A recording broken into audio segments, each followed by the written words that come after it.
Welcome back to the Celtics Nation Rise account. I'm Griffin Aldrich. Alongside me, we got Carl McDonald, and we have some breaking news. Charles Bassey has been signed to a second 10-day contract, and I got to say this is quite interesting, Carl, because you look at it, Charles Bassey hasn't played a lot, and I think he was towards the end of his first 10-day contract, and you look at it, I think you see it, this is a guy that you want to get use out of, and especially last night because Amari Williams did go down with an injury in Maine, but I think he's fine.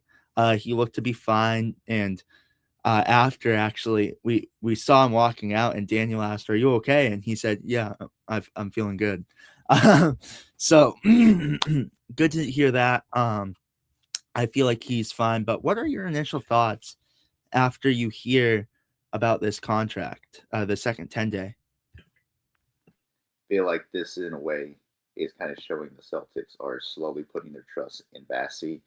I feel like even though he was given some time to show off what he could do on the main roster, Boston Celtics, uh, I guess that little time that he had showed that hey, he could be a potential asset for us, very valuable for us going into a potential postseason run here. Like I said before, I feel like another reason why he could be valuable for us is because we would need more men on this team, not just to fill up that requirement of having everybody on the team or everybody that you need on the team, but also additional bigger bodies on this team as well too, because God forbid you're going down and losing Anemias Keita or Garza and Vucevic, who is coming back, sometime in April. You would want Bassey there, just in case, ensuring that hey, you do have bigs there, you do have a backup plan, and you're going to, execute that backup plan if the situation calls for it. So not just only in preparation for what is supposed to be a postseason run for the Celtics, but I feel like in a weird way the team is slowly showing their trust in him. Who knows? This could be converted into maybe a year-long deal, maybe converted into something else if he continues to prove himself. I could see a situation where tonight he could actually play, really show off his value by playing as hard as he can, especially when, Jason Tatum is also coming back. And I would assume is able to play this game too. He wasn't able to play against OKC because of free conditioning, aka Lou Dort exists. So there's that. Yeah, I feel like they'll kind of just throw him in there, or they should at least throw him in there, see what he can do for us before the end of the game. Do what they did with Ron Harper Jr., giving him some minutes, actual minutes within the game, not just garbage time, not just we'll throw them in there because we're ahead or we're not ahead and we just gave up, things like that. Yeah, Carl, I feel like the Celtics have always had eyes on Charles Bassey. I mean, geez, they brought him in for summer league, and then you bring him back on a 10-day contract, and then another 10-day contract. Um, I feel like they've always liked him, and this is the thing, a 10-day contract short. You can't show off a lot, and especially with Bassey, they put him towards the end. He's not going to get a lot of run. Um, I think they love what Bassey's doing at practice, and they're going to love what he continues to do. So bringing him back on another 10-day contract is a no-brainer, and it sets you up so you'll have him on the roster for the remaining of the season, and then you could potentially sign Ron Harper Jr. on that last day of the contract. Um, of the season.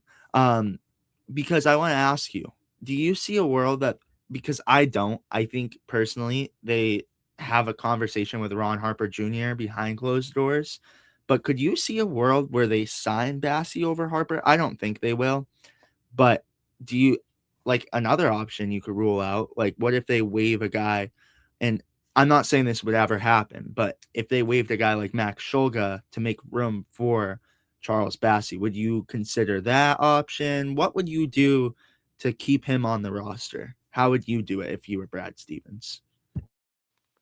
Definitely, getting to meet him and seeing, where he's at with this team, really evaluating his place on the team and seeing how he believes he could progress with the team is number one. Not only that, but also looking at what he has been doing for us and doing alongside us this past season. And he hasn't been disappointing. You talked about how Ron Harper Jr. has been very valuable within the G League, the main Celtics, and how that slowly showing how that potential is slowly showing when he's with the Boston Celtics.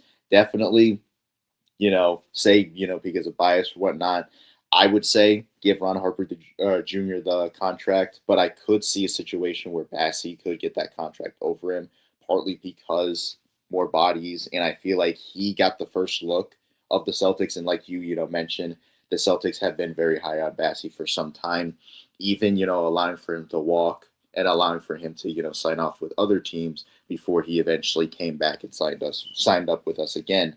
Um, yeah, definitely it's a difficult situation, but I could see a world where Bassey gets that contract over Ron Harper Jr. But to ensure that we keep both pieces that I feel like are very important for us in the future, maybe you do allow for Max Shoga or you do waive Max Shoga, which definitely is not the best look because you did give him that 2-year deal and he really hasn't done much with the Celtics outside of what he did in the Timberwolves game that we had a couple of days ago. So definitely a difficult choice, a weird situation that I feel like the Celtics are still evaluating based on the performances of these men, and as you talked about too, how well they've been performing in practices and how high in general are they on these players.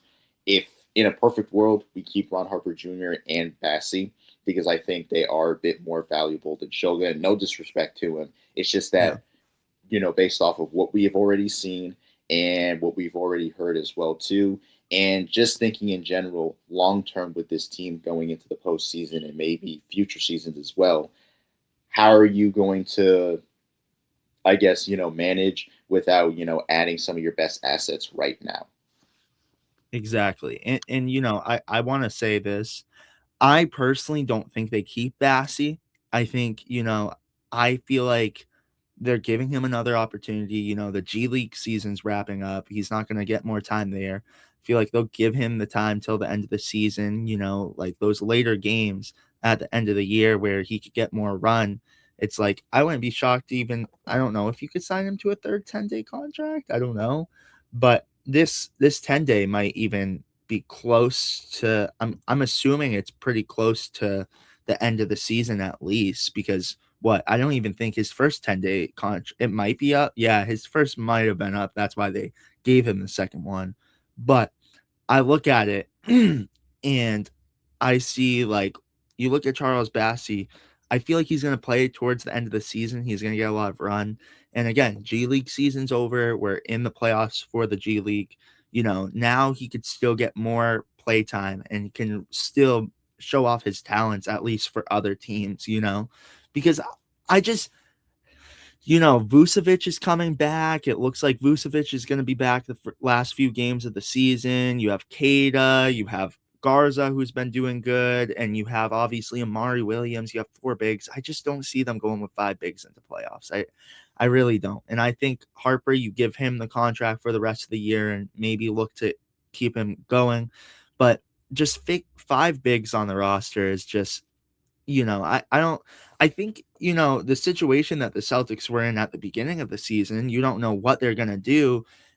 I feel like you totally go with a guy like Bassey, but now it's like we kind of establish our bigs and maybe Carl, I have a weird theory. What if they do let Vucevic walk this offseason? Say the Celtics let Vucevic walk because again, he said he wanted to play overseas or maybe the Celtics sign him back, but what if that spot, you're ensuring that look, Vucevic might not come back next year. Bassey, we want you on the roster next year. Could that be a possibility?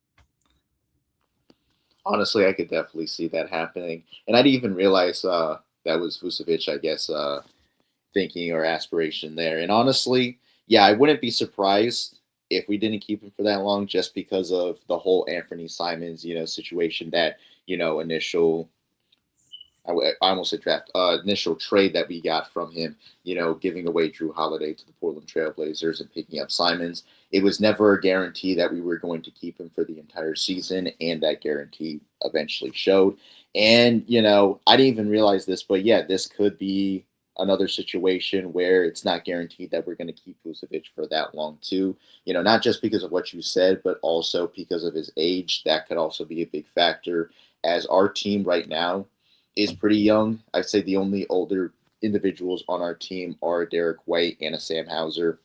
Believe they're at or pushing 30. So definitely there's something, to consider there too. And if that is the case, bringing back Charles on to fill in the void left by Vucevic would be absolutely perfect.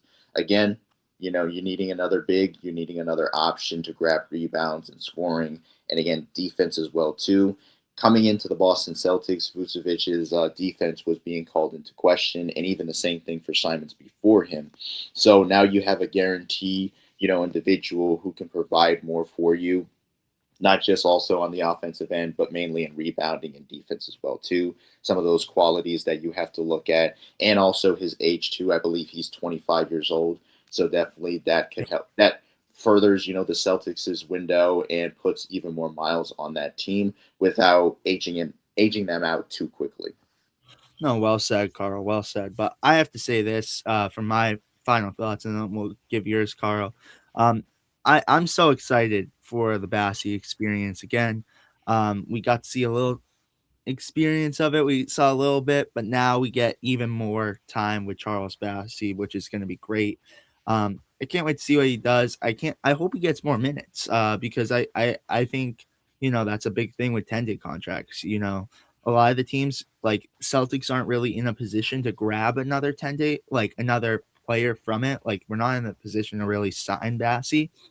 But we're in the position where you could showcase him for other teams and even potentially build chemistry and connections with him for signing him in the off season. Who knows? But I'm excited for Bassey, and I can't wait to see what happens on the second 10-day contract. So welcome back, Charles Bassey. But what do you have, Carl, before we close out? No, yeah, I'm also looking forward to seeing more Bassey. Again, I feel like tonight will be his first true chance to really show he's deserving of a greater contract than a second 10-day, which, by the way, I feel like is rare. I never heard of an individual getting a second 10-day contract. Very And true. the whole metrics of a 10-day contract kind of confused me because I didn't know if it was, the 10 days, so the 25th, the 26th, the 27th, or it was just by game.